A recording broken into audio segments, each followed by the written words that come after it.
Islam doesn't make marriage difficult. You know, I think a lot of this as well, maybe it comes from the certainly Catholic and other Christian sort of practices where divorce is impossible, where people typically commit adultery because they cannot physically get divorced or get remarried. Islam did not make it difficult to divorce or difficult to remarry.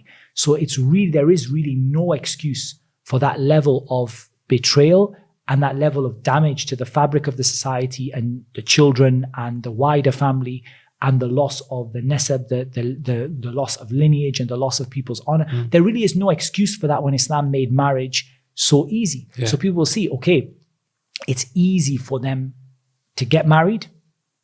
It's easy for people to get out of a marriage that they are unhappy in. And that should be sufficient for a person without needing to go into the haram. And I also believe there's one further point that's really important about, and I think this will benefit us in all of the topics, which is that it's so important that you don't spread the practice to others. It's not just that one person. So you might say, okay, let's just take the argument that it's, you know, two people in love and, you know, love is not a crime and all that type of rubbish. Yeah. That is fine in one person.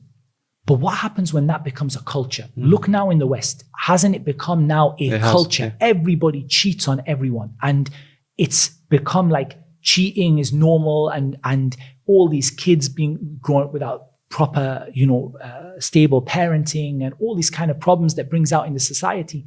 And really it's become something that spreads among people. So one of the purposes of the hudud is also to stop this spread of, and this is something we'll talk about inshallah when we come to apostasy as well, this issue of spreading this problem to large numbers of people in the society versus it being something that a rarity that somebody falls into.